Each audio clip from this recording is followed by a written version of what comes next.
It's good. Okay, we're going to get started before there are any more phone calls that might interrupt our lecture tonight. I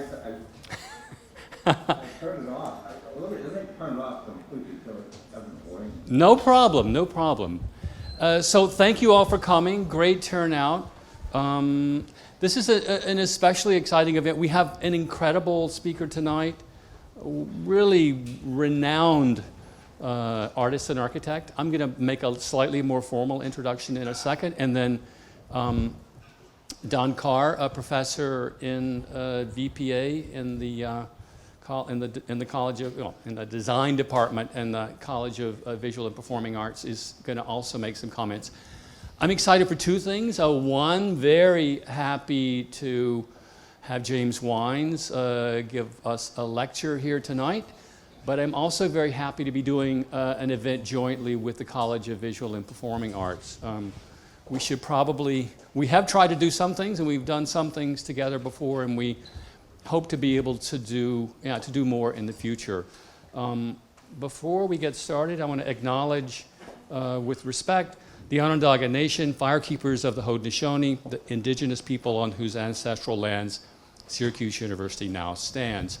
I'm going to read a little bit of this introduction for James Wines, mostly because I couldn't possibly remember all of the incredible accomplishments he's had over his career. We've tried over the last year to arrange this event tonight, and I'm very happy we finally were able to do so.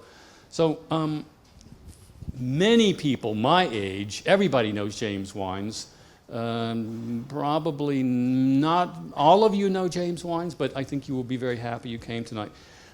James Wines is the founder and president of SITE, S-I-T-E, an environmental art and architecture studio chartered in New York City in 1970. He's also a graduate of Syracuse University School of Art, where he majored in sculpture and art history. Wines is the former director of environmental design at Parsons School of Design, where I taught a long time ago as well, and professor emeritus of architecture at Penn State University. His buildings, landscapes, and public spaces are based on site-specific response to their surroundings. His educational philosophy advocates integrative thinking as a means of including multidisciplinary and contextual ideas from outside the design professions. He's written 7 books on art and design, including On Site, on Energy from 1974, De-Architecture, 1987, a book I have 2 copies of, actually, and Green Architecture from 2000. Wines has designed more than 150 buildings, public spaces, landscapes, and environmental artworks for private and municipal clients in 11 countries. He's a recipient of the Smithsonian Institution's 2013 National Design Award for Lifetime Achievement, the ANCE Annual Award for International Architect in Italy in 2011, and the Chrysler Award for Design Innovation in 1995. In 2019, Wines was honored by the Hirshhorn Museum's annual Artist Award. He's also the recipient of fellowships and grants from the National Endowments for the Arts, Crest Foundation, American Academy in Rome, Guggenheim Foundation, Rockefeller Foundation, Graham Foundation, and Ford Foundation. Basically any foundation that's worth having a fellowship or a grant from, he has one. In 2020, there will be a retrospective, I'm not going to read that. There was a retrospective of his drawings in Berlin. Wine continues to work on international art and design projects, write, lecture, and engage in educational programs based on environmental initiatives. Before I ask you all, well, I won't ask you, Dom will ask you all to help me welcome James Wines to the School of Architecture. I'm going to introduce Don Carr, who's going to make a few comments, and Don is going to also moderate the questions. And as some of you may know, welcome to all of those of you who are online. There are people online, and there'll be questions that will be posed online as well. So, James, we're really thrilled to have you here tonight. I'm going to introduce Don, who's going to also make a few remarks, and then we'll get right into it. But really, really excited to have you with us tonight. And with that, I'm going to give it to Don Carr. Thank you, Michael. Hi, everybody. Thanks for coming. So on behalf of School of Art and Design, Visual Performing Arts, we're just thrilled to be part of this event tonight. As noted by Dean Speaks, the career of James Wines is both profound in many ways, unparalleled, spanning close to 70 years. That unto itself is mind-boggling. So for each of us here today to lean into his insights, I can't help but wonder about the next 70 years and some of the challenges that you guys will grapple with in your careers. So we're clearly standing on the shoulders of giants tonight. As you might think, as we look to the future, we're going to need visionary thoughts. So who better than James Wines to give us his wisdom tonight?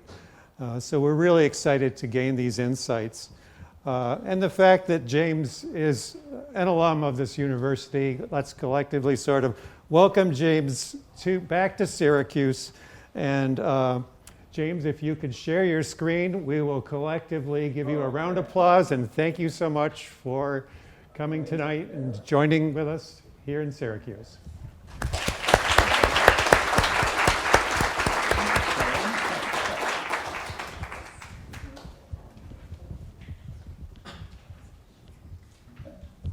Am I shared? Hello?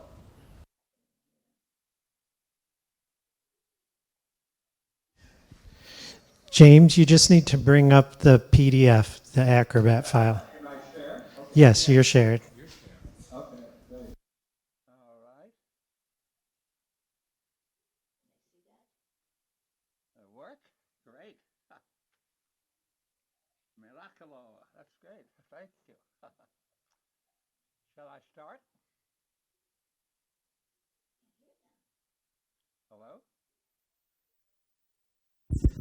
Hi, James. We're ready for you to start anytime. So, Okay, thank you so much. Well, first of all, I do want to, thank Michael Speaks, who made this possible, of course, Don Carr, who's been professor and organizer, very long-suffering, and also Andrew Molly, who's been a technician and helping me for about a week here. And I have these personal agonies where technology is concerned because I've given a lot of lectures, and of course, many of them don't go smoothly.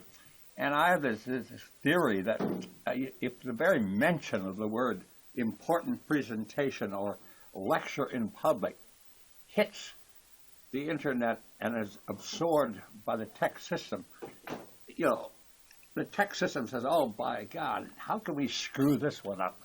And so I've spent a lot of my time. In fact, the last two lectures that I recall, I hope this one, was in Tehran and Beijing. That went, flawlessly. Anyway, let's get on with the show here. First of all, I'm very honored to be invited. It's very late in the game. As I recall, I gave my last lecture at Syracuse in 1981, if I'm not incorrect, in November. And subsequently, I did a lot of, I guess, what you would call controversial work.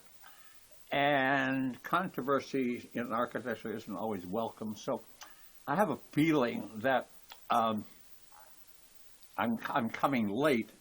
But rest assured, by the fact that I'm 92 years old, and I'm coming to you now, means that the whole audience, all you students, your delicate sensibilities are being respected. Nobody wants to offend them. And I assure you tonight, I absolutely assure you, that I won't create any controversy, no controversies.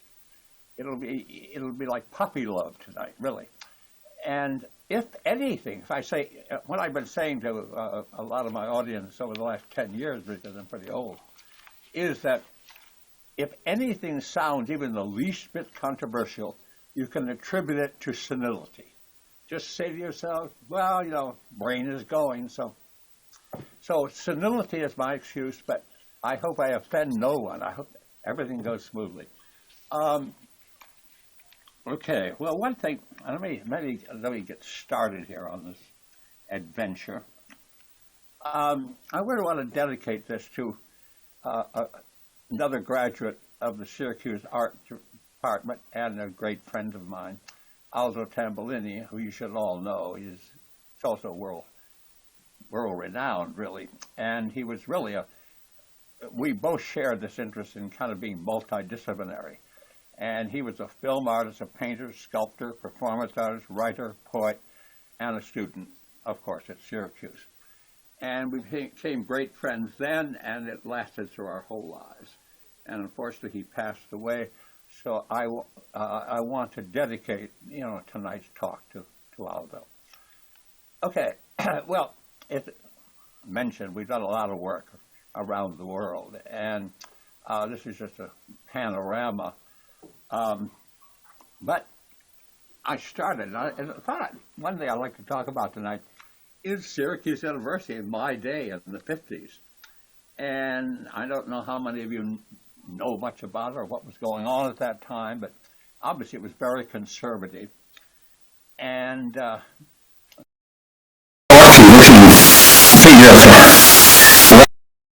sculpture studio, and on the other side is a sketch I did of Ivan Mestrovich, who was a famous Yugoslav artist, sculptor, and he taught at the school at that time. And during that period, make a living, I taught drawing. I was a drawing teacher for, Loretto Rest, which I guess is still an old people's home in the community. And it was very conservative, very old-fashioned, and I like to sketch the patients there, and that was sort of the beginning of my graphic career. And I said, what I'm going to try to do tonight is sort of tell you a little bit about, just how you can start very innocently and how a career can develop and how you can change your ideas and open your mind up to the world. So, and these are some of the lithographs. I did lithographs of the nuns and the patients. And actually, while I was still a student, I illustrated the Bible, really basically, the life of Christ, for the National Liturgical Art Society publication. And while, I guess I'm still a student, I won a Pulitzer for graphic work at that. They don't have that award anymore, but anyway, it was for graphic work. So I had a good start in my career at Syracuse. This is Ivan Mestrovich, who is a Yugoslav, very famous sculptor at that time. And he did figurative work, very emotional, very expressionist-oriented, and monumental as well. He did a number of heroic figures in Yugoslavia, but during the Tito regime, of course, he fled the country and came to Syracuse, and this is a studio. This is a studio where Ivan Mestrovich worked on the campus. And I also want to give a credit to another fellow student of Mestrovich, Louise Case, who passed away, unfortunately. But she actually did a Saltine Warrior. I don't know if it's still a statue. That was one of her first works. Extremely talented artist, and mainly a sculptor, and did public art late in her life. And we also, like Aldo, were very good friends for a long time. Oh, this is Aldo and me, and while we were at Syracuse, to make a living, I taught at Loretto Rest, but we also did sculptures and paintings for local churches. And we had a little kind of a religious art business sort of going for us. And as I say, when you see these pictures, I know they look hopelessly conservative. And in 20 years, you may look back and see yourself the same way. So don't blame me. But anyway, then I began to advance a little. We both loved Rouault, a French painter, and I did a portrait of Rouault, and I began illustrating Voltaire's Candide as part of my activity. But then a very dramatic thing happened while I was studying. Amadeo Ozenbaum, who was a great teacher but also a painter, a Cubist painter from Paris, came to the university and gave a lecture. And at his lecture, he was talking about Dada and Surrealism, which I had barely heard of. And it blew my mind. It really started changing my mind a lot. And he would show, especially someone like Duchamp, just fascinated me that he, for the first Surrealist exhibition, his part of the exhibition was stringing the whole gallery up so you couldn't get in it, which the kind of revolutionary quality and some subversion of situation appealed to me, and Ozenfant made a big and deep impression. Well, then I began to loosen up a little, and I started illustrating books, and this is some of the graphic work I've been doing. Then in sculpture, I started doing things like the wind blowing. But I did, began to be somewhat influenced. I really hadn't absorbed Dada Surrealism in any respect, but at least I loosened up. And then finally, while still at school, while still at Syracuse, my last year, I won the Rome Prize for sculpture. So that was, and the university, my training at the university, plus getting the Rome Prize really changed my life. Rome, I would say, and Italy, where I lived for about a decade, really changed the way I saw the world. It was a revelation. I'd always seen it from a distance, like a tourist. But if you live in a country, it does alter your perceptions completely. And while I was there, I was always technically very good. So I was kind of a master welder, I must say. And I made large public sculptures, and I had a big studio in Rome, of course. And so there's the boy sculptor at work there. And these are the kinds of things I was doing at that time. Still, hopelessly conservative. I mean, kind of old-fashioned bronze, decorate the plaza kind of art. And but it was the beginning of once I got into the whole Rome experience, something else happened. And then I finally, because I realized after a long time going back and forth to Italy all the time and living there, that I really had to move to New York. Everybody has to move to New York. And there's something about New York that activates careers, and you can always find somebody who will listen to you, no matter how absurd the idea may seem. So but when I got back to New York, I had a studio on Broome Street, I guess, originally. And here I am welding away, working on large-scale sculptures. And I developed a style at that time. I mean, it was, big woven together concrete and steel. And so I had a style. Within 4 or 5 years out of school, I was showing with Marlborough Gallery, which is sort of, at that time under Frank Lloyd, was sort of the equivalent of a Gagosian today, maybe. But they had a big scandal, so the gallery sort of had some problems. But at any rate, I did do large-scale sculptures and built a big studio in Rome and a big studio in New York with art. My wife always hates me to tell this story, but at that time I had a beautiful apartment in Rome overlooking the whole city. I had a big studio in Trastevere, which is like Greenwich Village, of course. I had a studio on Broome Street in New York, a very large loft space, and an apartment at Washington Square Village. And the entire rent, my rent, for all of that was about $800 a month.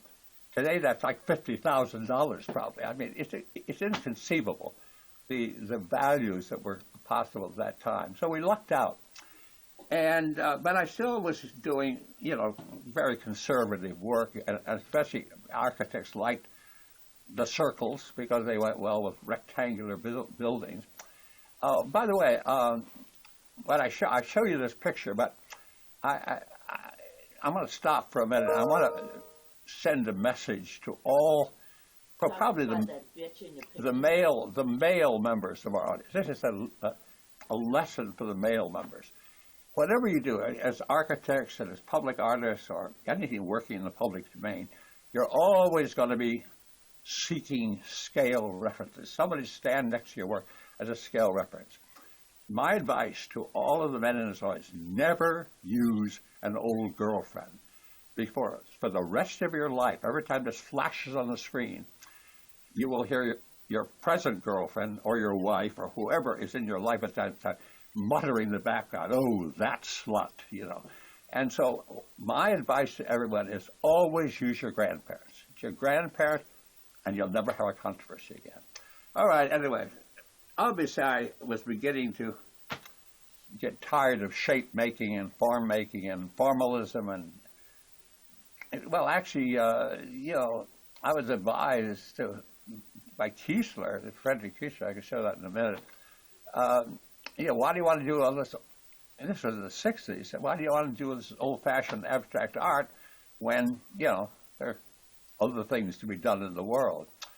And I harkened back to the Ozenfant lecture in my mind, and I said, remember Duchamp and surrealism. I'm interested in ideas, not mere visual products. And the world still is, especially in architecture, which so much of it looks like 1950s sculpture, really. The idea that, you know, a building has to be convoluted shapes like Henry Moore or Arf or Brancusi. I mean, and I really got interested in the idea that it could be an idea. As I said, Frederick Kiesler, famous Austrian architect, who actually I guess was one of the godfathers of organic architecture with his famous house, kind of took me on as a mentor, and he liked my sculpture. He liked the fact that I worked with kind of between architecture and art, and he finally looked at me one day and just said, "Well, James, look, I look around your studio. You have a great career. You're selling your work. Everything's fine. But do you really want to keep doing that old-fashioned abstract art?" And it kind of hit me like a bolt of lightning. I just said, "Oh, my God, you know, I probably don't." And I looked around my studio and I said, "Yeah, I'm talented, but what else does that mean?" And I always warn young people, even when I was teaching, when you're talented and get patted on the head and told everything is great, it's usually not. Usually you have a lot more to do with your life. There's something else, something missing. So in a kind of overnight way, I sort of abandoned sculpture altogether. And I started doing environmental work in the late 60s, early 70s. The environmental movement began to come around, and there were some extraordinary colleagues. I had a big studio. By that time, I had a big studio on Green Street. And Green Street was really the center of the environmental art movement in New York. Almost anybody, you know, most of them unfortunately are deceased, but really it was, you know, Robert Smithson, Mary Miss, Alice Aycock.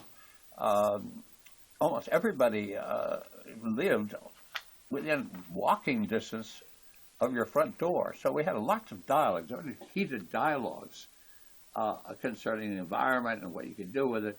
But still, I was looking at my work and, well, you know, it's still sort of formalistic, you know, still sort of that old-fashioned look to it. And this is the beginning of sight. Believe it or not, I was teaching environmental art at NYU, and I was still sketching kind of sculptures and landscapes. And this is funny. This is the original members of people. And what I did is I just assembled my students, really, and let's get together and have an organization. So really, I didn't even, you know, I had very architectonic training in my life, and I could physically, in terms of technology, build anything myself. I was really very, very good with materials and welding and structure and so forth. So I sort of led the show, but this is the first group. Obviously, notice that they're all attractive women, intelligent, attractive women. In fact, super intelligent, because all of them have gone on to have a very, very good careers. And in one of our first lecture brochures that we put out, we said, well, we have to lecture the schools and tell them about this organization, which we called SITE, and it originally stood for Sculpture in the Environment. So it's a kind of, mixed message. But anyway, we did this as though we had just built the pyramids as an original lecture brochure. Well, one thing led to another, and the subject of architecture was beginning to come very strongly into sculpture and into environmental art and into this hybrid area, which I've been consumed with my whole life, which is this area between art and architecture.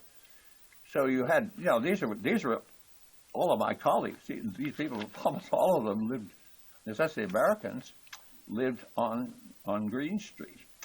And I had lived in Italy, so I had the architecture, radical architecture friends as there in Italy. So I often introduced the Italian environmental art scene to the American environmental art scene. So there was a lot of dialogue going, a very intense dialogue.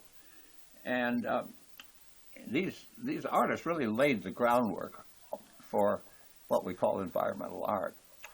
Well, the thing about Italy that sank in very deeply was that buildings could be encrusted, that buildings could carry public messages. I mean, something like the Santa Maria Assunta in Siena, I mean, you look at the facade, that's like the internet of its time. It really is. It's telling you stories. And I began to, why do buildings always have to now be big, formal shapes of some kind? It still is. You look at most buildings today, they're curving and because of digital access, I mean, you can make any shape you want. So, but it's still a big light plane and a shadowed underplane. Well, this is about something completely different. So I always said that when I really began to understand that the buildings spoke to me and I spoke to the buildings, which is a very important thing. In fact, if a contemporary artist like Nicola Salvi and absolutely morphed a building into a landscape, that would be avant-garde tomorrow if they did it. So I began to realize, these Italians are something else. Not only did I fall in love with Italy totally, it was just an enrapturing and enlightening and life-changing experience. And the one thing I really noticed that if you go to a public area, public space, because of the scale references, the whole situation, the conceptual thinking that went behind it, they were thousands, I mean hundreds of thousands of people piled up, for example, something like the Trevi Fountain per year. And if you think of New York or you think of American public spaces, it looks like this. This is a new public space, Hudson Yards, that's supposed to be people-oriented. That's American idea of people-oriented, and this is Embarcadero Park in San Francisco, which is done about 2000, which is supposed to be, people-friendly. So, when you go from that to that, you begin to suspect that probably something's missing. Well, the big problem is we don't have an iconography. There's, other than formalism and putting together materials, we don't have a language. We aren't saying anything.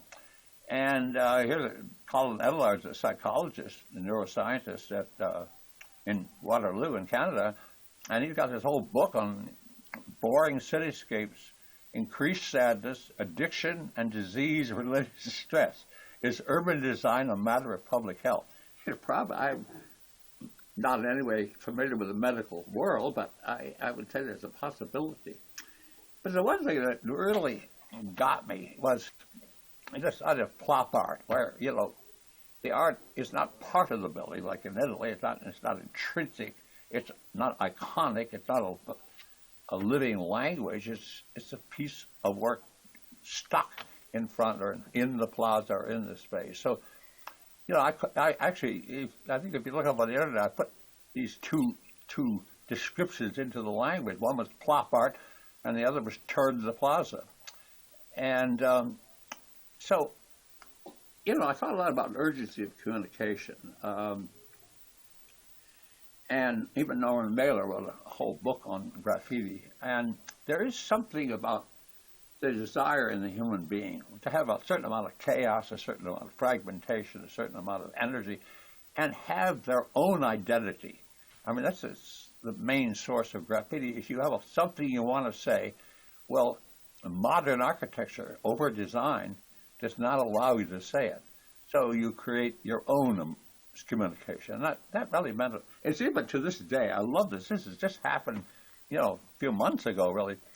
This ocean-wide tower in Los Angeles, which went bankrupt or something. So it became this icon. And the first thing that happened is the graffiti artists started attacking. So it's a major tower of graffiti, which shows that there's a deep psychological need, a really perverse need, to cover buildings with that.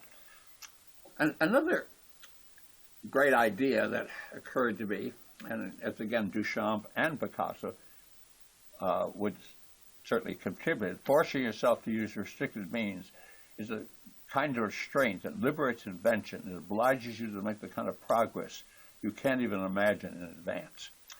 Well, now we have, of course, we have the computer, and the computer is capable of infinite complexity, but it's sort of an illusion. It's kind of oversaturation now, because every time I sit down at the computer, and I work, like everybody with a computer, of course, but I also do a lot of hand drawing. I think that there's some programmer who's already programmed me into what I should think. So I don't like a programmer breathing down my neck. I really don't. And I've started doing lectures on AI now, and what else could it mean? I mean, why does the AI digital brain circuitry is linear. It really is. Whereas the human brain, this is actually a good statistic, the accurate biological models of the brain inside include some 225 billion interactions between cell types, neurotransmitters, neuromodulators, axonal branches, and dendritic spines. Because the brain is nonlinear and because it's so much larger than all current computers, it functions in a completely different way. And Einstein himself said, when I examine myself in my system of thought, I come to the conclusion it's my gift of fantasy that has meant more than my talent for absorbent positive knowledge. So Einstein himself was a fantasist, and one of the, a guy who's still one of the greatest revolutions in science that's ever occurred. So I believe in mind to hand. I draw, I sketch all the time, and I believe it because if you make accidents and blobs and everything, very often 6 months later you look at the accidents and the blobs and they give you a whole source of new ideas. It constantly regenerates ideas as well as helps you think while you're going.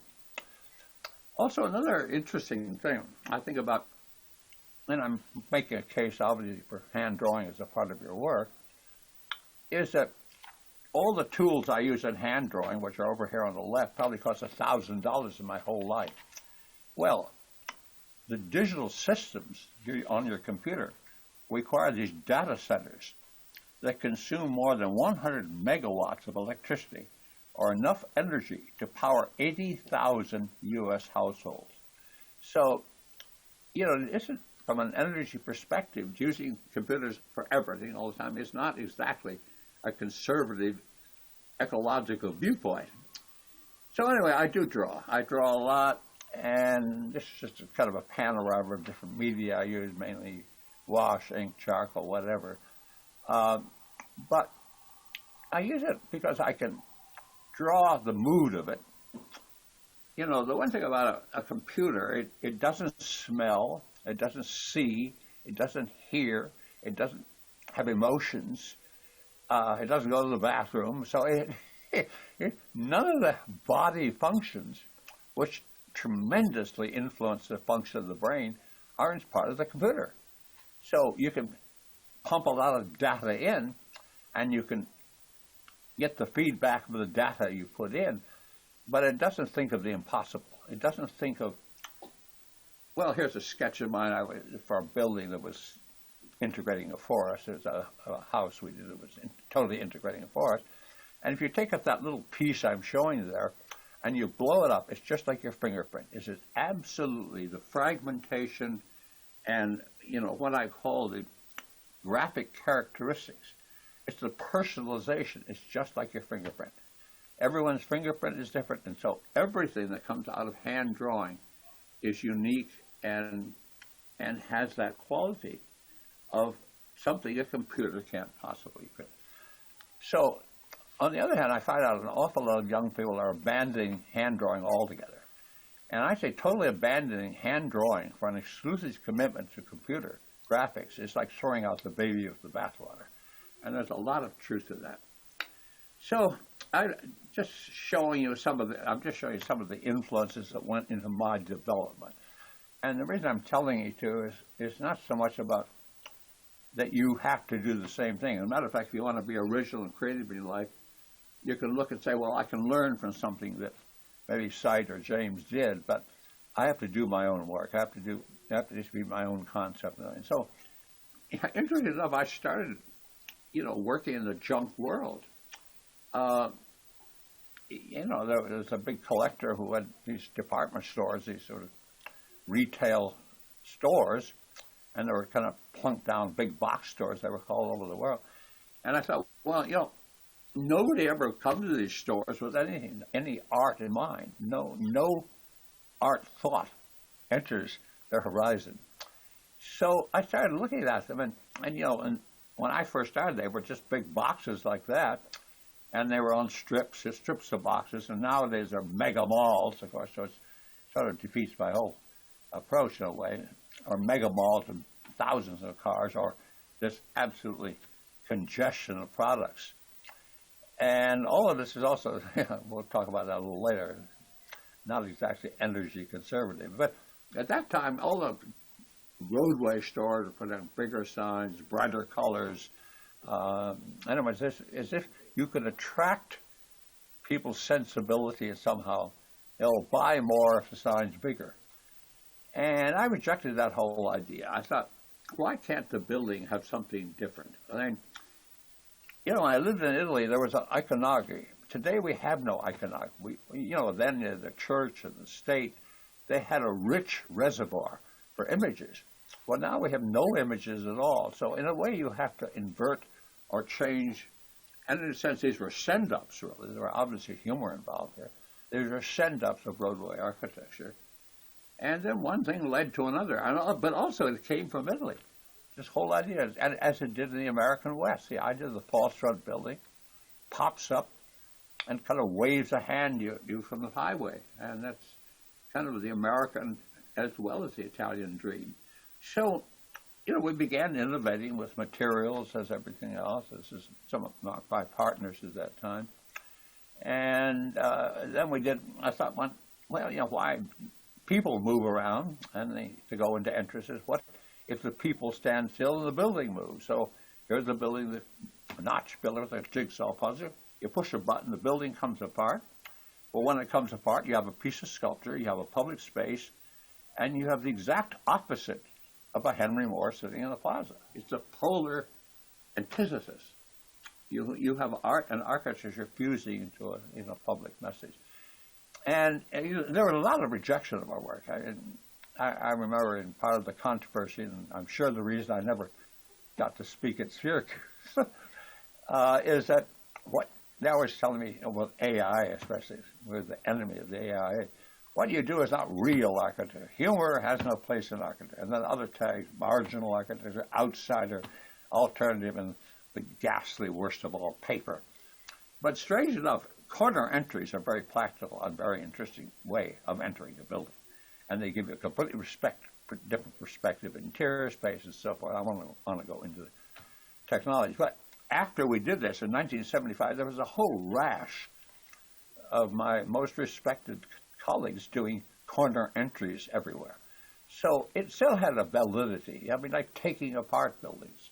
I mean, changing the scale reference. I always felt that people didn't recognize buildings except the scale reference they wanted to. This is when you could address the building at a scale you want. And you'll always see the scale you left for the scale you're entering.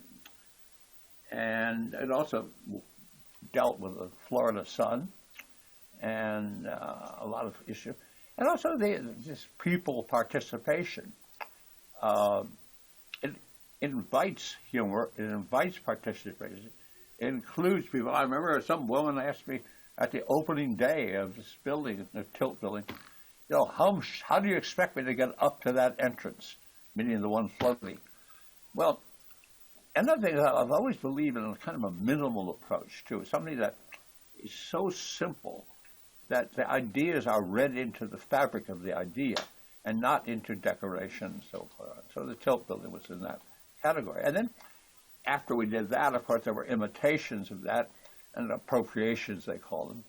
But the appropriations are too fancy. We're doing the World War II museum using kind of our idea, destroyed it completely.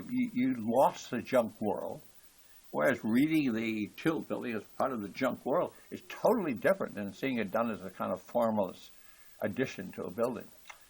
And even my most esteemed colleagues, Massimiliano Fuchsas and Frank Gehry, they tilt buildings long after this. Massimiliano Fuchsas was in 1982 and Frank Gehry was in 2010. Tilting buildings and making it too elaborate. To me, that's too fancy. You don't want to go overboard. If you have an idea, you don't want to blow it. I mean, obviously, the strip itself is the context of which it gives the whole meaning. And so, as soon as you make it intrinsic and make it too fancy, it doesn't work as well. And then we did buildings. The company said, "Well, you never show what we do." So, rather than put signs all over the building listing their products, we cut through the walls. And so the inside became the outside, and the outside became the inside.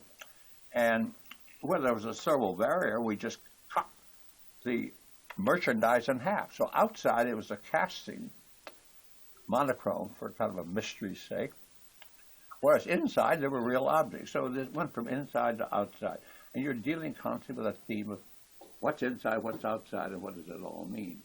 And when you look at the top here to what the conventional display, you can see that this display attracted people on different levels, especially children. Children love the idea that half their bicycle was inside and half their bicycle was outside. And they got it instantly. They really did. So you're appealing to different levels. You're not just talking to, one group. You're talking to everybody. And, the Pompidou Center was conceived as an inside-outside building. But it's still within that rigorous formalism of modernism. And whereas ours was just chopping through, kind of, it's just different. It's a different reason, different sensibility, and it's a different picture. Well, anyway, just to sum up, the treatment of architecture as a subject matter. In other words, I think that offended the AI more than anything, is that suddenly architecture could embrace humor and wit, and it could be a critique of itself. And we use the context of the strip and whatever. So art, it became a subject matter for art instead of the product of just design. Anyway, so these are the context as content theories that we developed using buildings as processes, social commentary, humor as sources of communication, architecture transformed into a built critique of itself, architecture treated as a subject matter for art, and architecture interpreted as idea, attitude, and absorption of environment versus an exclusive celebration of form, space, and structure. Obviously, all buildings are form, space, and structure. This just added something else. Then we did a lot of public spaces as well. And I was a critique of public space. I always say slabs of concrete and cement blocks for seating and lollipop trees and public art and little squirty fountains. And when I think of the Trevi fountain, that little squirt there, I always say that it looks like guilty urination in the plaza there. But anyway, what's interesting about public art and why I didn't want to touch it with a 10-foot pole was that there was an article in the on Pan Am building in New York Magazine, 1987, 14 years before 9/11, and it was about buildings that New Yorkers love to hate. And the World Trade Center was the top hated buildings, and a plaza, of course. Here's the public art. And even in this picture, you see this poor little kid running in terror from public art. So the anticipation in this article in New York Magazine 14 years before is kind of ominous. It's a statement against a certain kind of bleak view of people in the public domain. And I thought things need trigger elements. You need a way, you got to get participation through collage, recycled materials. And so when we did public spaces, we were always recycling the situation, doing whatever it took to take a normal slab of concrete or whatever, a potted tree, out of its context and turn it inside out. And, one project was caused a great deal of controversy, of course, was the Ghost parking lot. And unlike the kind of plop art versions I show at the top there, you couldn't possibly take the Ghost parking lot out of context and put it in a museum because it would have any meaning. The whole meaning of the Ghost parking lot is asphalted cars. In other words, cars consume petroleum, now petroleum consumes the car. So burying the cars was the whole point. It's very interesting. There's a big high school. You can see that big building in the background. That was the high school. And before we started, and while we were dragging in these old cars, these wrecked cars, to prepare for the project, a bunch of kids came over, and they were always kind of taunting us, and they were a lot hostile. And they said, we're going to drive your cars away, and now we're going to wreck them. Or they were sort of threatening us unfavorably. Well, then one day, the same kids came back, and we were asphalting over the cars. Well, any potential vandal knows when they've been outdone. I can't tell you the way their public attitude and the attitude toward us turned around. They became owners of this project. If I said the word coffee, 5 kids ran and got me coffee. They became totally devoted. They recognized that plop art can be boring, and this kind of public art can be intriguing. It can activate. And it also provided new kinds of seating. In New York, you have 3 kinds of seats: little chairs, blocks of concrete, or park benches. When I lived in Italy, you could sit on the sides of buildings, on the street. You could sit everywhere. And I always thought that being able to sit everywhere was a great virtue of public art. And so the kids loved it. These are the once hostile kids who, they literally owned that project. And night and day, they would protect it. And we formed a real relationship with the community based on that. Okay, well, anyway, for a while we were working with cars. Everyone wanted to work with cars, so we did the centerpiece of the World Expo in Vancouver, and they wanted to do, that was their plan, and we proposed something a little more interesting, which we call Highway 86. And basically it was a big artery that gets the whole history of transportation, monochromed, to give it a kind of a ghostly feeling of obsolescence as well. I went through the whole plaza. And the way we did it is we just collected all these objects, everything, cleaned them out inside, monochromed them, and plopped them into space. So the ghosted thing gave it a haunting feeling when nobody was there. And then also shooting cars into space. The police car or the airplane went underwater at high tide. And you were, again, inverting objects, inverting their use, inverting people's traditional expectations of what would happen in the public space. And then, of course, we got something like 200,000 people a day climbing all over it. So this activation process is also part of the concept. I mean, one thing we learned is that by monochroming everything and making it a background, the animation and the color of those clothes and everything, people look better to each other. They really like each other better because the background recedes. So what we learned is there's a prosthetic approach where the people interaction and body movement become intrinsic part of the completed work, similar to the staging of a theatrical performance. And that is again, something we learned from doing it. We also we worked all over the world, but we worked in Japan for the Isuzu car company, Isuzu, I can't find out, car company, and they asked us to do a plaza for the railway station. Now, when you think of children's spaces, you always think of this,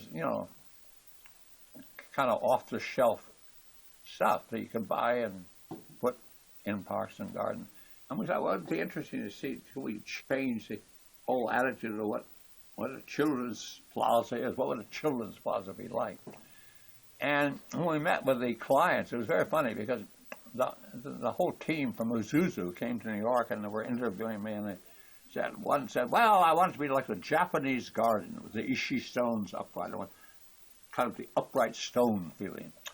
And another more scientific guy said, well, I want it to be more like outer space, how people roll around in space.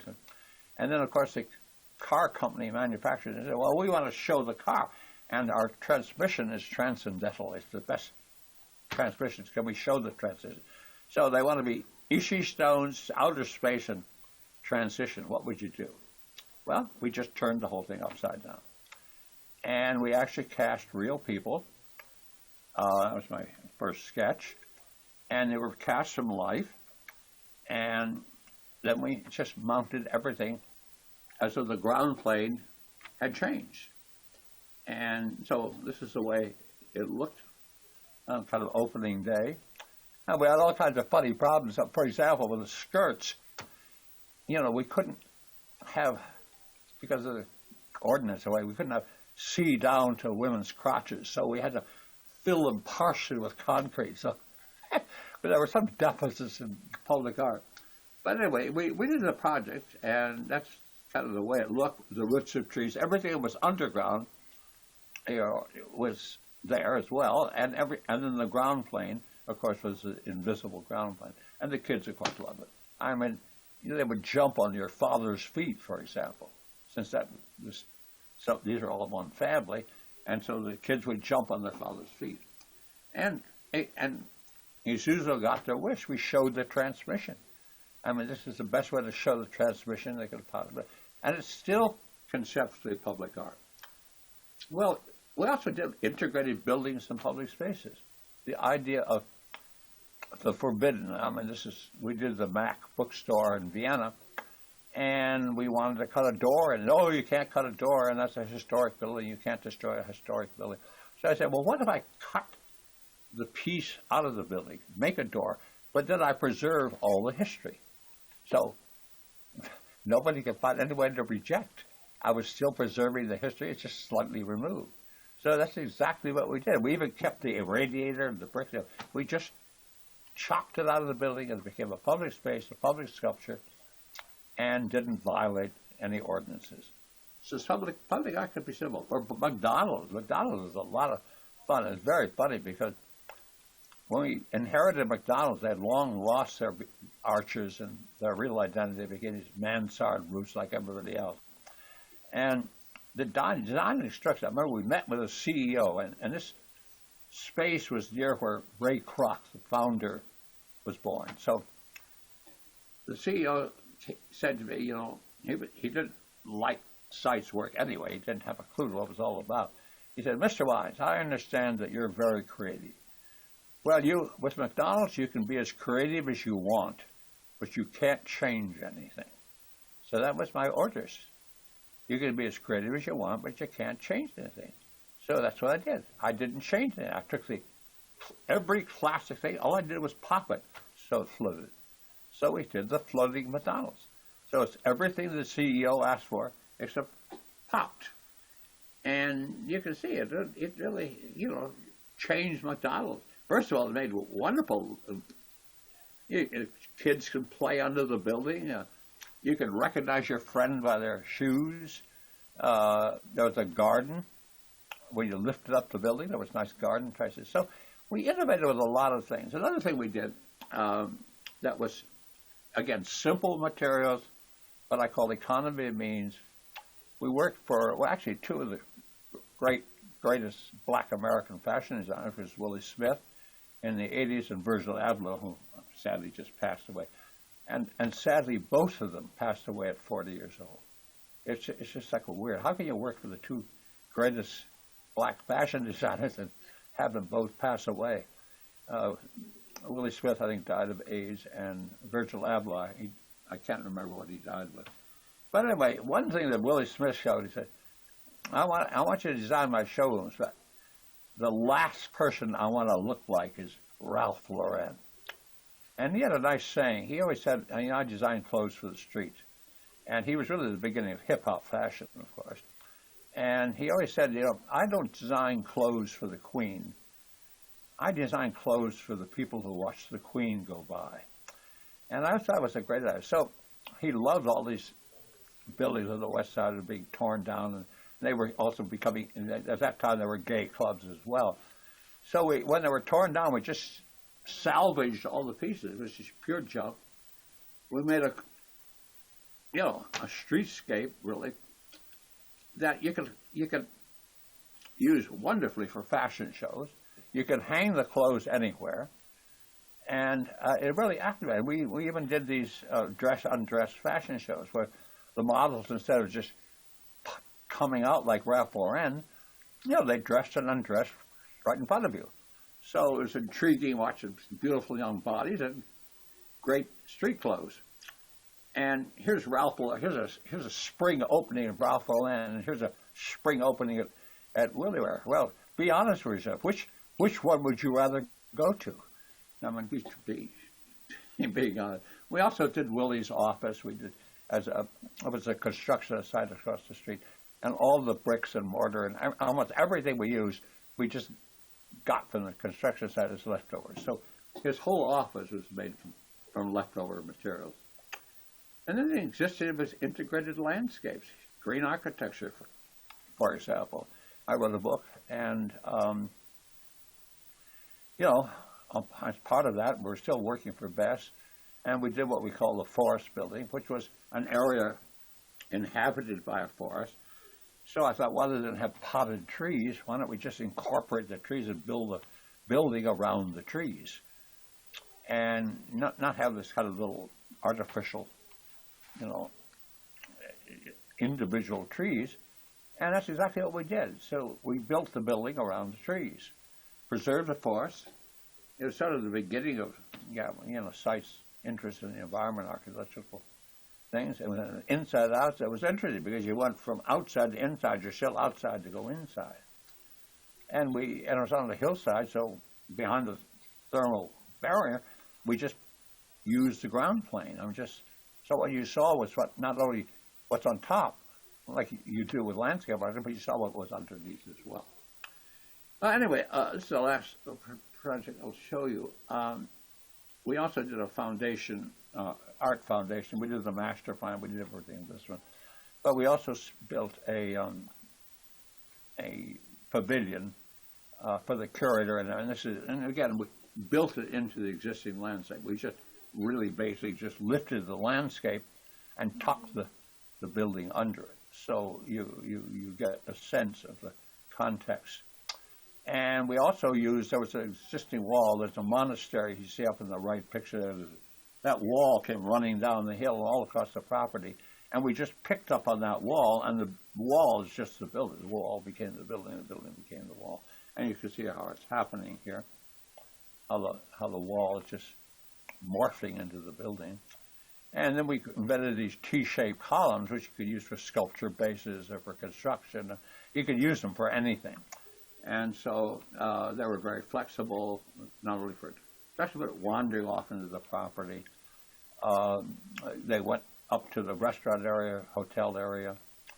Again, you can see arbitrarily. Inside was, because of the beautiful views this is the Lake Como area, so the beautiful views of Italy and the mountains and everything. So we opened up everything, even the stairway was glass. But we got every single material that went into this, including all the collage materials and waste materials, from within a 10-kilometer distance, even the glass.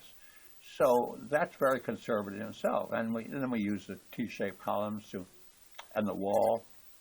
That's the entrance to the property, so you always kind of knew where you were. It was great for outdoors picnics and sitting, and it had a toy show at the opening for children. And you could see the way that we kind of worked with the site. The monastery in the background is complemented. You see the wall coming down the sill, and then you realize the wall comes up and makes the building. And anyway, well, just a final project I'll show you of site is, I'd always complained a lot about high-rise.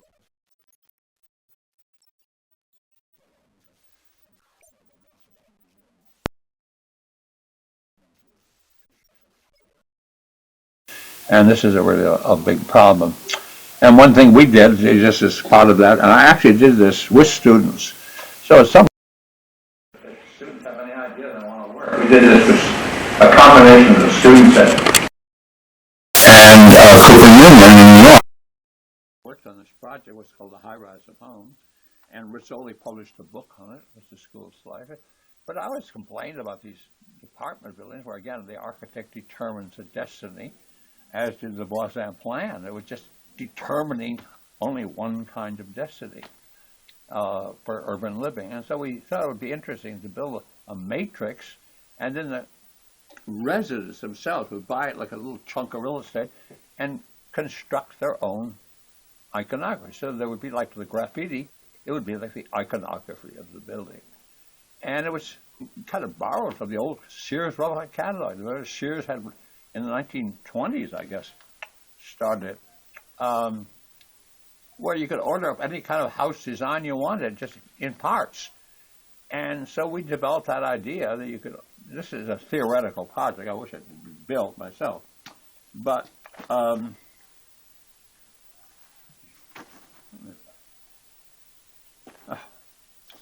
bad teeth. Anyway, these are just the kinds of things you could order up and build your own. This is one we actually planned. We thought would actually get built. It was what was that? Department store in New Jersey that was abandoned, and so it had all the iconography of the department store at the ground floor.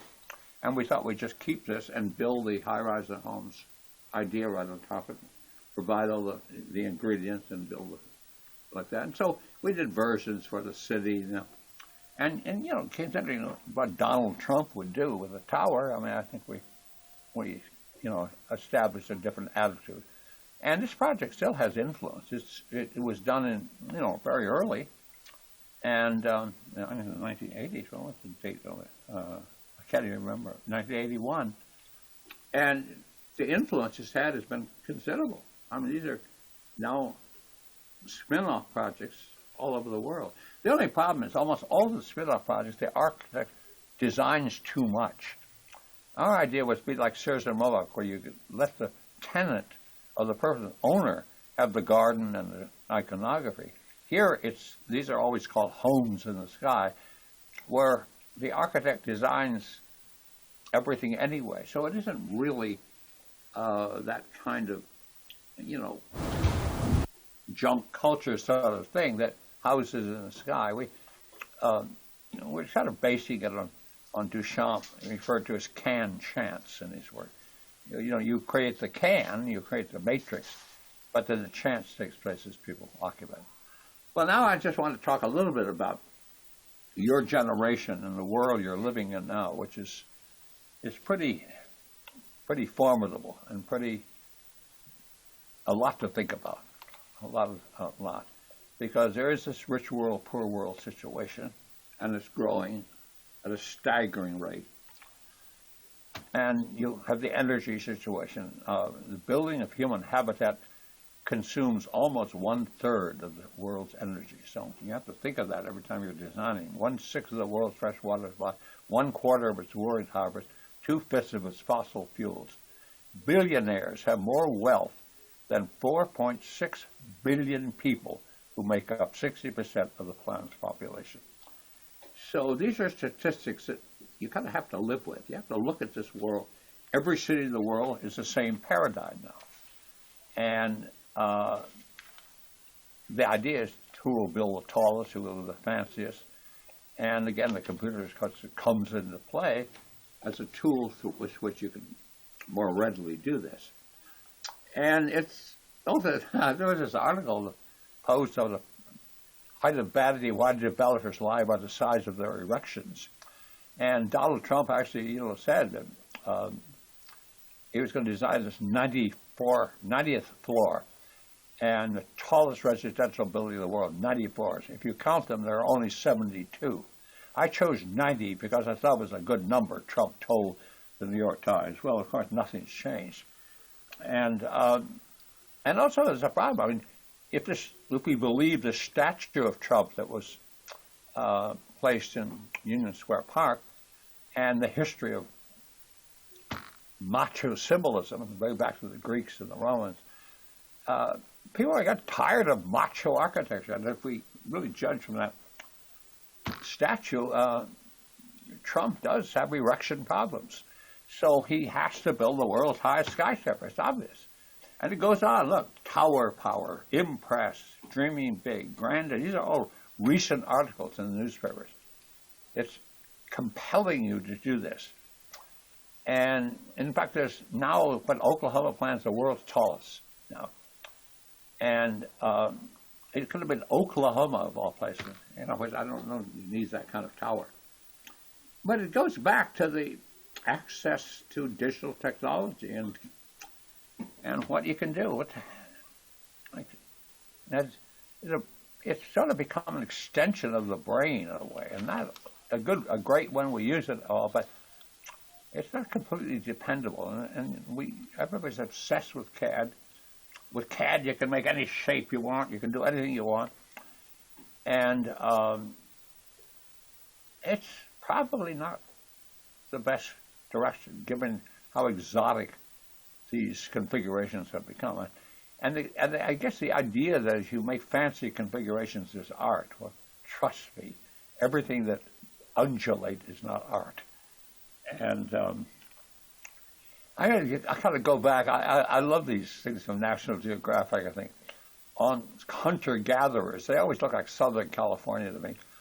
And it's always a little confusing when you're hunter-gatherers wearing Gucci shorts. Where did he get them, for heaven's sake? But anyway, there's all these pictures of how simple and ecologically oriented primitive life was. And it goes from, about 50,000 years ago, I guess. And then they had the agricultural revolution, and apparently the Hadza people in Tanzania still live like there are small groups of people who still live in hunter-gatherers. But most of the so-called eco-design is this kind of fusion of buildings, which is good. I mean, vegetation helps, that's for sure. They always say one tree means 4 people can breathe. So encrusting buildings with vegetation is a positive direction. But it's, again, not the only one. It's not the only one. It's other perilous results from conventions and convictions. In the 19th century, they're going to save the world with technology. Well, there were perilous results. When you think of what was proposed for housing and architecture in the 19th century, and then what's happened to it. I mean, you got one level, and then you got what's going to happen, the proliferation of housing and tall towers and poverty and wiggles. And these are just photographs. This is one of clustered housing in Nagasaki today. That's what it looks like. And this is the high-rise housing in Hong Kong. And as young people, you really should start thinking, how long do you think this conviction or direction or persuasion will be sustainable? And if you read scientists, you'll realize it's not. So you said, and this is from Thoreau, a naturalist in the 19th century, 1852. Men have become the tools of their tools. And this is a wonderful illustrator, Mark Thompson, who spent only 3 years drawing this mega drawing of the world today, with all sorts of levels of commentary and everything. It's a spectacular drawing. He spent 3 years making this one it's naturally full of ideas and symbolism and everything, but there is a lot of protest art going on. And then there, of course, there's nature's revenge. I mean, we're witnessing it. I realize that, you know, part of the Trump dictum is the environmental problem doesn't exist, but it's not really true. And you have 90% devastation now from hurricanes. And these statements are true. It's rapid worldwide realize that every 5 days the world adds billions equivalent to the size of Paris, with the built environment sector already responsible for 37% of global emissions. New findings in Antarctica's doomsday glacier provide alarming insight into how its collapse could cause catastrophic global flooding. The massive glacier, which is roughly the size of Florida, is melting at a historic levels due to climate change and could raise the sea levels by several feet. And the implications of all this are totally catastrophic. We've seen enough of it already. And then you have things like Asia, throughout Asia, 24.9 million metric tons of e-waste, this is just your computer materials, was generated in 2019. And these massive piles of waste that nobody knows what to do with are proliferating everywhere. And I don't mean to end my lecture on a tragic note, but I do think it's worth, since I'm talking to really young people today, and you are all brilliant and thinking and worried and concerned, and you want to be architects, that there are things that you can do. So the question is, who's going to give up what, how much of what, and when? And that is the big question. What are we going to give up? Nobody wants to. I can't. Most of us can't even be with our cell phone for half an hour. We are traumatized by that lack of communication.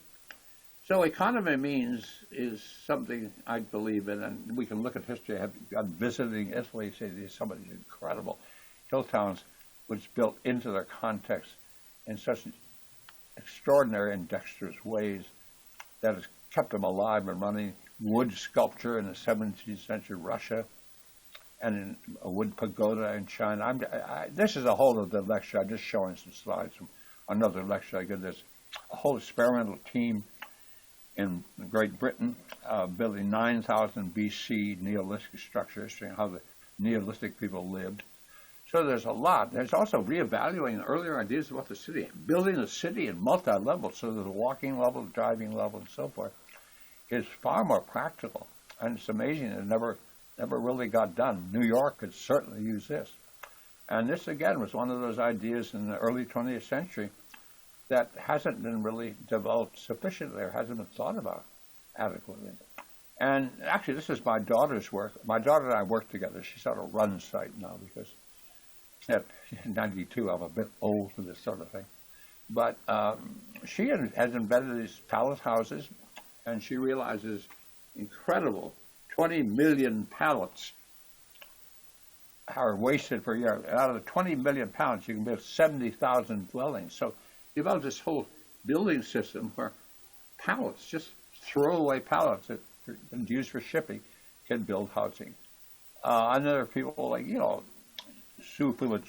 Fujimoto, architects that they have built in France, in Bordeaux, one of the world's highest wood structure buildings. Again, they're in Bowl architecture has built wood structure. I'm just showing you quickly. But as I said, this really requires a lot more discussion. These are Senvo Resort by WH Studio, building little shacks, really, little houses and clusters, which is far greener and far more substantial away. Building houses that, well, the iconography is just reflection, just reflected its own context. Here's the buried houses, which you can think about. The Decca architecture to these ring houses in Greece, actually. And here's an exceptional young architect in Iran. I can't pronounce it. I always call her Habiba, but I'm going to do a whole lecture on her work. But she's extraordinary because she works with context, she works with the environment, and she's becoming a more and more powerful force there. She's really very young. And she has her own firm now. And it's so funny because I'm talking to her and other young architects in Iran because I want to do a kind of promotional lecture on young Iranian practitioners. And how are we talking? I mean, she says all these political criticism. I always think we're going to be arrested in our telephone calls. But she says, oh, come on, do you think it's really like the press tells you? No, I mean, it's somewhere in between. Or she said we have a lot of problems, but so does the West. So I think in order to make friends, we just have to share problems rather than cite them as, calling the other person, irresponsible when we do it ourselves. But anyway, she's remarkable, and then there's other ones that are very good. The History Museum by Wang Shu and Lu Wenju, which is, again, a completely recycled building, totally recycled. Everything in it is made from waste, or the building itself is a waste building. They're called amateur architect. Well, finally, okay, let's just conclude this thing. Human development paradigms. And I think my case I'm making to you now is that you want to be part of a new paradigm. You want to think of another way to do it.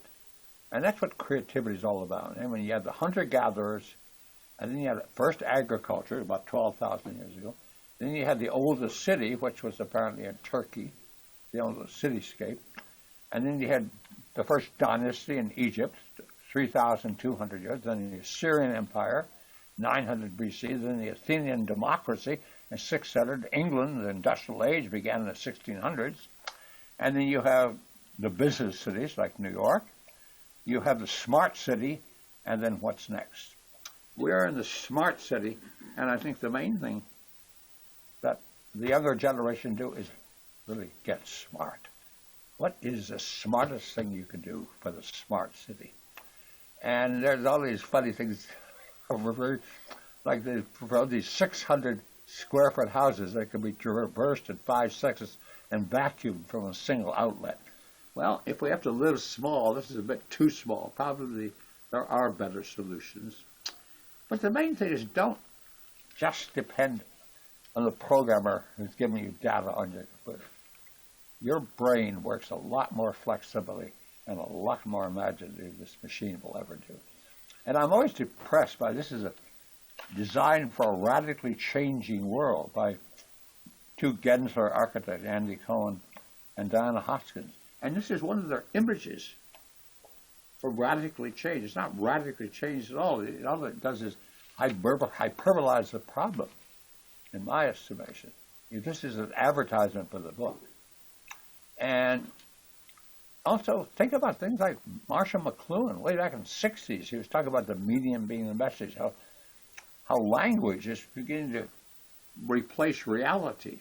And that's another problem, is we put so much trust in digital tools that we forget what the physical things around us are doing as well. And then Baudrillard, I hope you all read Baudrillard and some of the real theoreticians based on simulacra, that in a world we live where there's no more information and less meaning, the simulacra is never what hides the truth. It is the truth that hides the fact that there is none. So I'm just dropping a few ideas. I want you to think. I really want you to think. This is from a wonderful article by Salangaros in Metropolis, who said, excited write-ups and the latest round of design awards praise buildings seemingly intended to induce the greatest level of personal anxiety by those who use them. All this merely lays the ground for the next round of psychologically debilitating places.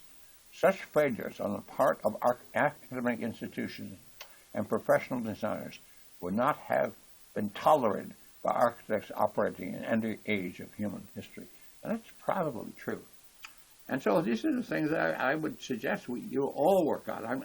My firm is desperately using recycled materials, constructed with regionally available materials, finding alternative use for communicative content, reducing the level of energy used, for example, adaptive reuse of existing structures, using collage-like interpretations of public space, more integrated fusions of nature with buildings, and economy of means and all aesthetic solutions. And that's what we're doing. That's what we're doing at site. We're sitting looking at our life's work now and saying, what, if anything, did we do right? And it's a big question. And this is absolutely the pinnacle time in history when you have to ask yourself. And so we know what we produced, but are we really creative? And I talk a lot about, I have a lecture now I'm developing on creativity versus career. And I found that in a very bothersome way, during my generation, I said when it was environmental artists and talking to people like Dennis Opentime and Bob Smithson and Nancy Holt and all the artists of that period, we always talked about ideas. I never heard one single colleague of mine in the 60s and 70s and 80s talk about their career. Well, now if you go to an opening in New York and you're talking to a young artist and he'll cut you short right in the middle of the conversation, oh my God, there's such and such some curator from a museum. I got to go over and talk to him. It's to be good for my career. And this idea of a career obsession. First comes the idea. If you're a great artist like Merritt Oppenheim, you do something with a Berlin teacup, which questions the whole nature of the object, eroticism itself, the teacup, what we use it for. It has ideas. It does something. I always claim that if you had the Berlin teacup and you mailed it off, if it wasn't a well-known work of art, actually Merritt Oppenheim just had a retrospective at the MoMA. If it weren't a well-known work of art, and you took the Berlin teacup and sent it to 12 formalist architects, almost invariably they would shave it, they would sanitize it, and then redesign it by committee. So that's not where you want to go. You want to go thinking of ideas in the first place. And this is a self-portrait in response to surviving, well, the Trump era mainly, and even today is a little self-portrait I made of myself. And I always believe, and there's a statement by Oscar Wilde, especially if you have a good cause you're working for, an idea that's not dangerous is unworthy of being called an idea at all. And so I guess what I'm really telling you in a very simple word, that yes, you can design any kind of architecture you want to. You have that liberty. But you do have to think of the larger picture. And sometimes it's better if you just kind of let the trees grow through the middle or just bust up the paving. That was just a part of a park we did in Chattanooga. We just broke up the paving. So I guess my message today is economy of means. Try to think of simple and less ecologically intrusive ways to work. Remind yourself constantly nature's revenge is at our door. And then the question of doing more with less. And thank you. Okay?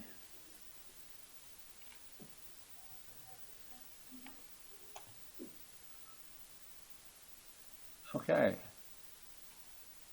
Shall I turn off the screen, or what should I do? Hello? Hello? Yes, James, unshare your screen. Unshare. Okay. Perfect. Okay. We're going to do some questions. Great. So, James, we have audience, and we have people in the chat, so we'll have time for a few questions.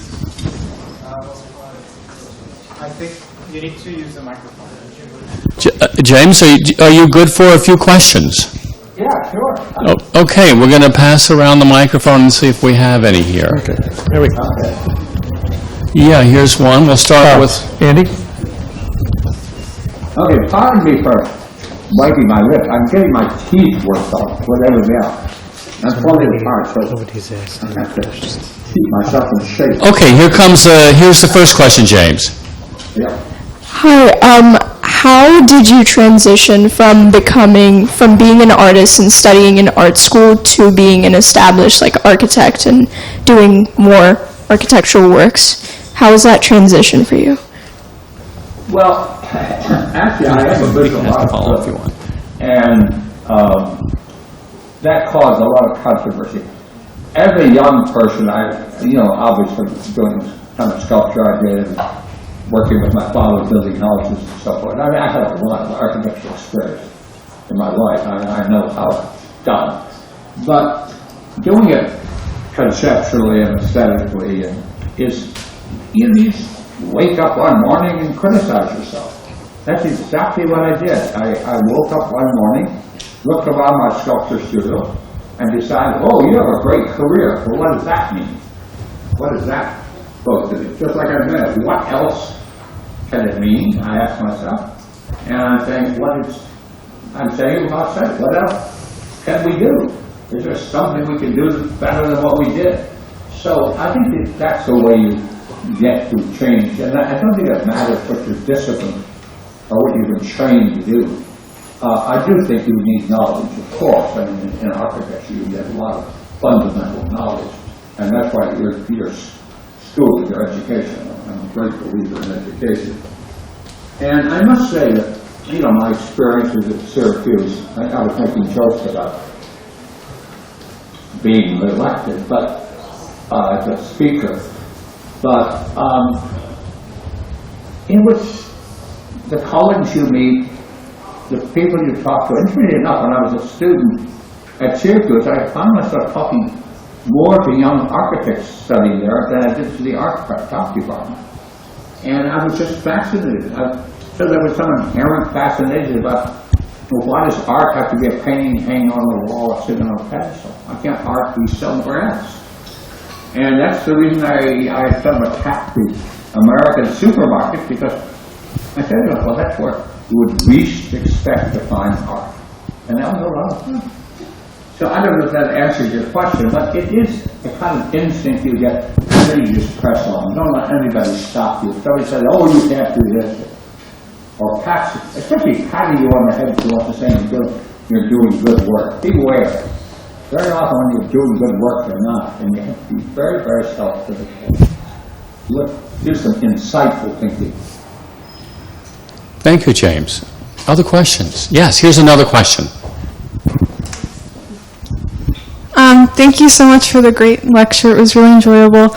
I'm curious about your process from these really beautiful hand drawings and to the final product, and if those hand drawings ever go to the digital, or if it's strictly hand drawn start to finish, and why you find that way of working most successful to get to your final products. Well, drawing obviously is just an organic way I have of doing creative things.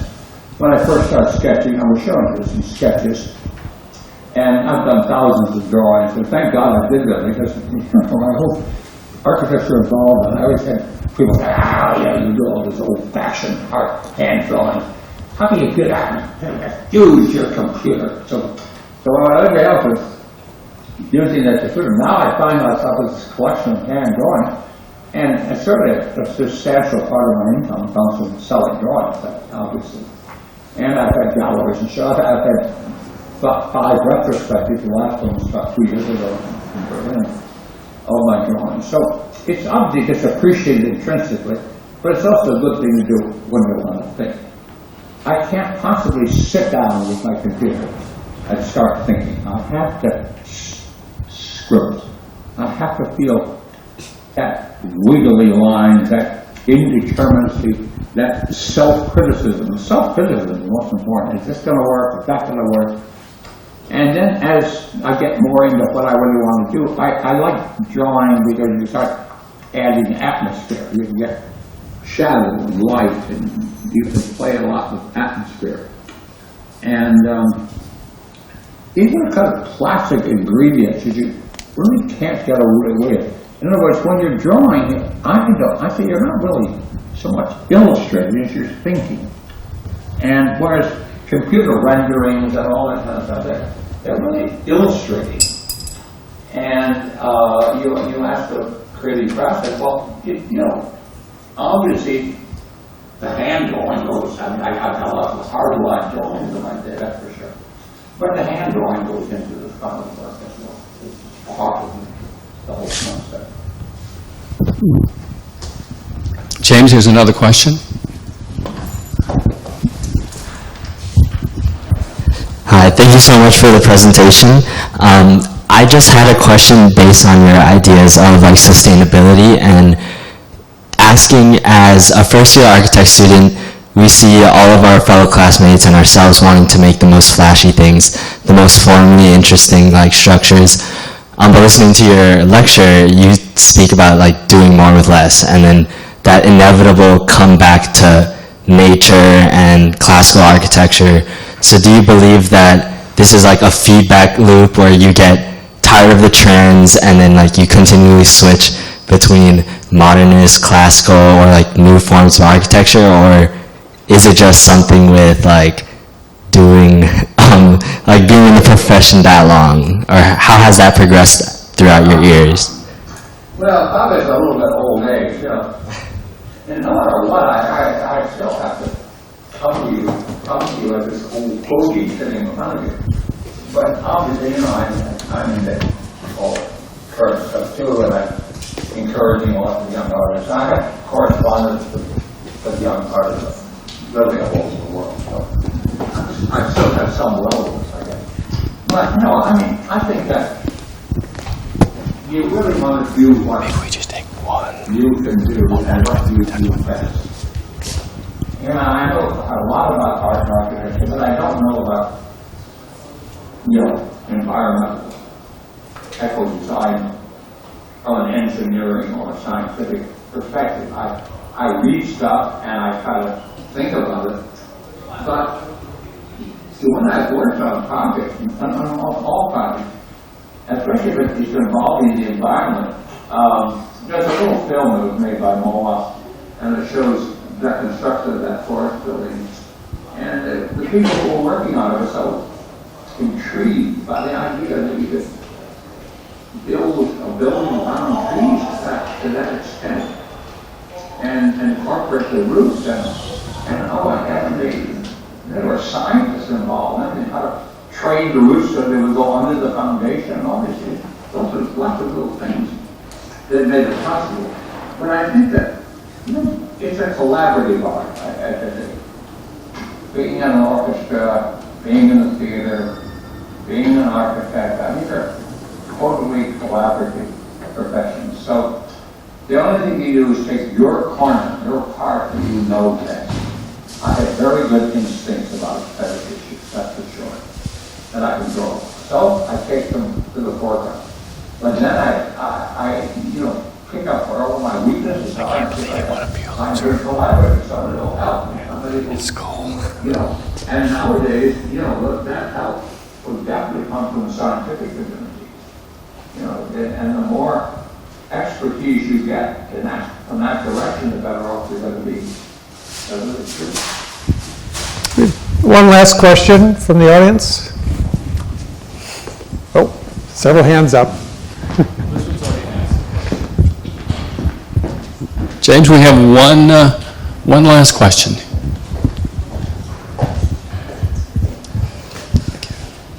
Thank you, James. It's really good to see the range of your work and how it counters feelings of alienation. And I'm thinking especially about this high-rise of homes proposal. And I'm curious what the reception was at the time. And if you said that building in New Jersey was in design, and how far it got, what those conversations were like, and what potential you see for that same idea, if we call it open building or support and infill. I'd like to know more about that. Well, how I recall was a theoretical project to begin with. We did have one Japanese developer that I worked with. We worked for 5 years in Japan and this project stuff. And actually, it was the one actually built the bridge to the bridge.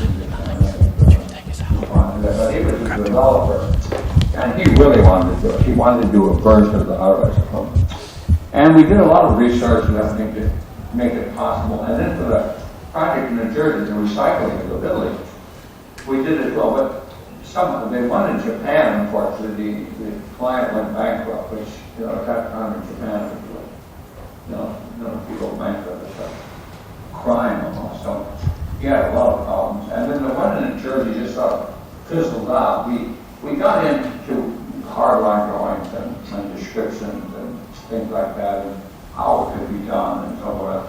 But it's like everything else. When you want to get into the practicality of something like that, it's, well, in a funny way, it's like the problem that they now have with skyscrapers. There's so many skyscrapers built that have only one function. And now they're trying to convert a lot of them to domestic use apartments or whatever. Well, obviously the plumbing is all in the wrong place. So you have to gut the plumbing, you have to change the building. And at least with the high-rise of homes, we were trying to deal with the flexibility between something that's a collage, which is really sponsored by the owner or the person who's going to live there, versus the reality of how you plug it in. I mean, you have to have an inner walkway so you can get your door, and how deep does the foundation have to be? It's got holes to the left. How thick do the floors have to be? Was that configuration? And we developed little triangular sections that could receive vegetation and gardens. And so we did a lot of work. I mean, again, when you go like that, you have to just sort of summarize, and that's all we did. But as I say, if any of the students, the one thing I like to do the best is I go to Mullen for the day, or go to Meth or something, and just talk about what's possible. And I've done many tours from students from all over the world, some of which don't speak English, so that's a lot of advantage. But that's a very good thing to do, because you look at things and you evaluate them. And almost everything has a place in time. Things go very much, if they're really good, out of the urgency of that time. And then if they have any lasting value, that's exactly what I'm doing now with myself. I hope you are, and everybody else. Okay, I learned it in school. I think it's good information. But what else can it mean, and what else can I do? But what's being left out here? And I was very critical of, public art and, public spaces, the communication level of those. And so I had a lot of basic critiques that I brought to bear on the thing. And it's very hard. I know when I've given lectures in China, that almost the first question is asked after I show the lesson. What's your life? Where do you get ideas? And who knows? Well, that's where I do rely on the value of the brain. The brain does flip all over the place. AI can only still go in one direction. It can add millions and billions of pieces of information if they're still linear. Whereas the brain doesn't work like that. It goes inside and outside and up and down in every direction at the same time. And it has these instincts that come from the fact that it's so complex and so organic. So trust your brain. I mean, I would say that's the bottom line. I don't know if I'm answering your question, but I just talking about my own assessment of the process. Wonderful. Well, James, we are so appreciative of your time today. Thank you, and welcome back to Syracuse on behalf of all of us. We loved your talk and how you invited us into your process and how your brain works. That's been mesmerizing for us. And thank you for the direction for the future. I think we all got a lot of notes and a lot to work from. So thank you very much.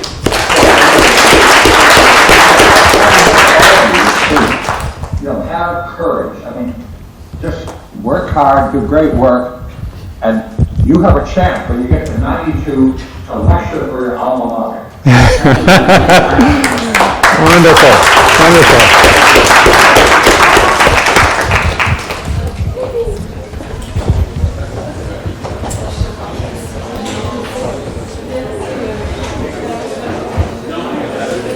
Sound was great, James. The sound was great.